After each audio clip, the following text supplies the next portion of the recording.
جس کو کہتے ہیں نا با اخلاق آدمی ہے. ہم تو با اخلاق کا مطلب وہی لیتے ہیں ہر وقت بتی سیدھی کھاتا رہے, مسکراتا رہے, غصہ ہی نہ آئے کبھی کسی بات پہ, اس کو تھینک یو کہتا رہے, ہر ایک سے جھک کے ملتا رہے. ٹھیک ہے, یہ بھی اچھی بات ہے, لیکن شریعت میں اخلاق کا یہ تصور بولو نہیں. بعض دفعہ غصہ کرنا اخلاق کا تقاضا ہے, سخت لہجے سے بات کرنا آپ کے با اخلاق ہونے کی علامت ہے, جھک کے نہ ملنا آپ کے با اخلاق ہونے کی علامت. چاپلوسی کرنے والے جھک کے مل رہے ہوتے ہیں. تو اسلام میں اخلاق کا تصور یہ ہے کہ آپ کے دل میں لالچ نہ ہو, آپ شہرت کے بھوکے بولو نہ ہو, آپ میں دولت کی ہوس بولو نہ ہو,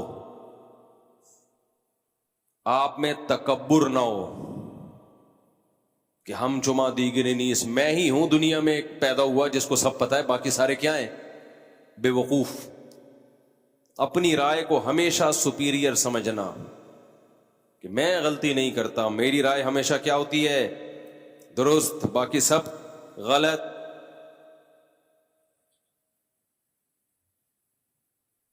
ناشکری, جنہوں نے کھلایا پلایا احسانات کیے, ان کی چھوٹی چھوٹی باتوں کو رائی کا پہاڑ بنا دینا.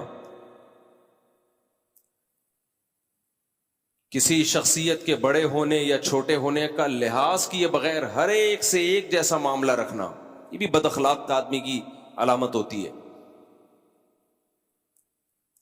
کون خاندان کا بڑا ہے, کون آپ کا محسن ہے, نہیں بھائی سب کو ایک لاٹھی سے ہانکا جائے. عورت کا اپنے شوہر کو ویلیو نہ دینا, احترام نہ کرنا, وہ سمجھنا کہ میں اور یہ برابر ہیں, یہ بھی بد اخلاق عورت کرتی ہے ایسا. بھائی اگر دونوں ایک جیسے ہوتے تو یہ آپ کو چھوڑ دے, آپ کی کیا حیثیت رہے گی سوسائٹی میں. آج ہماری خواتین یہ بات بہت کہتی ہیں کہ جتنی ضرورت مرد کو ہماری ہے ہمیں اتنی ہی ضرورت ہے. نا, آپ کو مرد کی ضرورت زیادہ ہے. اللہ نہ کرے وہ آپ کو چھوڑ دے, منہ کالا کرنے کے لیے اس کے پاس عورتیں بہت ہیں. یہ تو شریعت کا پابند ہے کہ اس نے شریعت نے حلال پر کی باؤنڈری کھینچ دی ہے, ورنہ انگریز تو شادی وادی تھوڑی کرتا ہے, وہ اس کو پتا ہے عذاب جان ہے بھائی بیوی بنانا, نائٹ کلبوں میں روزانہ منہ کالا کرے گا. لیکن اسلام نے مرد کو پابند کیا کہ وفا کرو, اس کے علاوہ کسی اور عورت کی طرف مت جاؤ, اور ساری زندگی اس کا نان نفقہ اٹھاؤ. کتنی بھاری بھرکم قیمت دیتا ہے ہماری سوسائٹی کا مرد عورت کے لیے, مگر میڈیا اس کو بد اخلاق بنا رہا ہے اور مرد کے مقابلے میں لا کے کھڑا کر رہا ہے. کھلے دلوا کے نا, کھلا لے لو اور تم انڈیپینڈنٹ زندگی گزارو, تمہیں کسی کی ضرورت نہیں ہے. اسلام نے کیا کہا, بھئی یہ تمہارا محسن ہے, اس کی کڑوی کسیلی برداشت کر لو. لو كنت آمر احدا ان يسجد لاحد لامرت النساء ان يسجدن لازواجهن, سجدے کا حکم ہوتا تو عورت کو حکم دیتا شوہر کے سامنے سجدہ کرے. یہ باتیں پہلے مائیں بچیوں کو سکھاتی تھیں. بھائی اونچ نیچ ہر گھر میں ہوتی ہے, برداشت کر لو. نا, آج کل اینٹ کا جواب پتھر سے. لیکن آپ ان خواتین کو دفتروں میں دیکھیں, nice to meet you, attitude ایسا خاندانی, باس کے ساتھ ایسے ان کا جو بیہیویئر ہے باس کے ساتھ بڑا زبردست. تو بھائی ہم برابر کے ہیں, برابر کے ہونے میں بھائی مرد کا فائدہ ہے. مرد کہے گا برابر کے ہیں, نکلو پتلی گلی سے یہاں سے. انگریز کی بیوی اور انگریز برابر ہوتے ہیں, اس لیے انگریز کہتا ہے کہ شادی کرو. 50 سال میں بڈھے ہو کے تو کر رہا ہوتا ہے بیچارہ شادی. ہمارے ہاں ٹین ایجر لڑکے پھنس چکے ہیں میری بیانات سن کے. 18 20 سال کے لونڈے شادی کر کے میرے بیانات سن کے شادی کی اور پھنس گئے. کیوں پھنس گئے؟ ادھر ادھر منہ نہیں مار سکتے. وہ رات کو جلدی گھر پر آئیں گے, سارا نان نفقہ اس کا اٹھائیں گے. وہ یہ تو عیاشی کی عمر تھی ان کی, لیکن انہوں نے اپنے آپ کو باؤنڈ کر لیا ایک عورت کی وفا کے لیے. تو پھر اسلام عورت کو بھی کچھ احکام دیتا ہے یہ تمہارے سر کا تاج ہے، تو اس کو عزت دو، اس کو رسپیکٹ دو. یہ تمہارا بوائے فرینڈ نہیں ہے، یہ گھر کا سربراہ ہے. تو اخلاق کے ہمارے ہاں معیار ہی چینج ہو چکے ہیں. ہم گوروں سے اخلاق سیکھ رہے ہیں. کس سے اخلاق سیکھ رہے ہیں آج کل؟ گوروں سے. تو حسد نہ ہو آپ میں، جیلسی نہ ہو، استغنا ہو، دوسروں کے ٹکڑوں پہ نظر نہ ہو. استغنا اور تکبر یہ دو دیکھنے میں ایک جیسی چیزیں ہیں، لیکن ان میں زمین اور آسمان کا فرق. تکبر کسے کہتے ہیں؟ دوسرے کو نیچا سمجھنا. اور استغنا کسے کہتے ہیں؟ اپنے آپ کو مخلوق کا محتاج نہ سمجھنا. دیکھنے میں دونوں ایک جیسے ہیں. مثال کے طور پر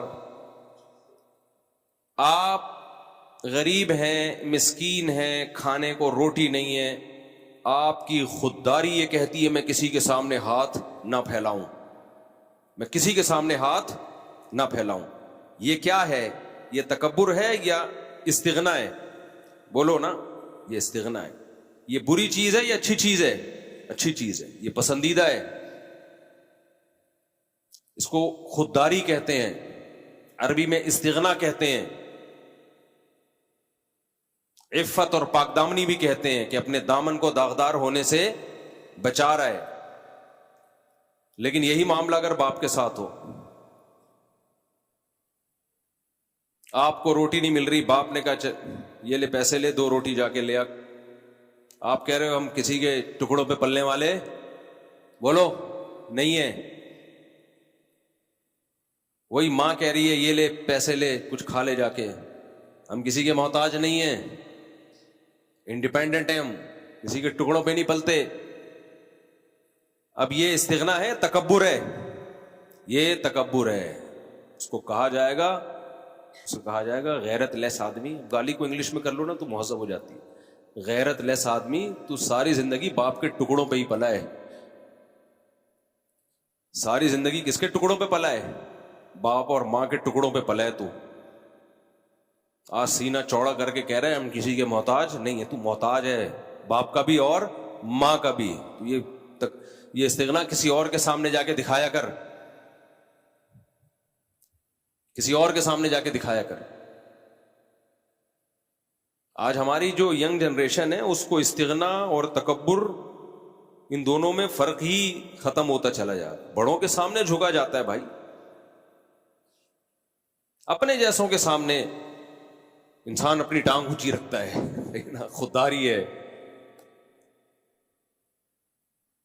آج کل خواتین بھی اس طرح کے تانے دیتی ہیں شوہر کو، 10 سال اس کی آمدن سے کھا پی کے اس کو نچوڑ دیا. اب پھر اس طرح کے تانے کہ ہم تمہارے ٹکڑوں پہ پلنے والے نہیں ہیں. مرد جب بڈھا ہو جائے نا، ہماری سوسائٹی میں اس کے ساتھ بہت برا ہوتا ہے. ان خواتین کے ہاں جن کی دینی تربیت نہیں ہے، جس عورت کی دینی تربیت ہے، اچھے خاندان کی ہے، وہ بڑھاپے میں اپنے شوہر سے زیادہ محبت کرتی ہے. وہ بچوں کی سائڈ کبھی بھی نہیں لیتی. وہ بااخلاق ہوتی ہے. وہ کہتی ہے بھائی میری زندگی میں پہلے یہ آیا ہے، تم بعد میں. تمہیں بھی میں نے جو پالا ہے نا، اس نے شیلٹر دیا تھا تو اچھے طریقے سے پال لیا. یہ شیلٹر نہ دیتا تو دھکے کھاتی میں تمہیں لے کے. لہذا اب اگر کبھی جھگڑا ہوگا تو میں اپنے شوہر کی سائڈ لوں گی، بیٹوں کی سائڈ نہیں لوں گی. ایسی خواتین بھی ہے، عزت دار خاندان سے ان کا تعلق ہے، غیرت مند ہے.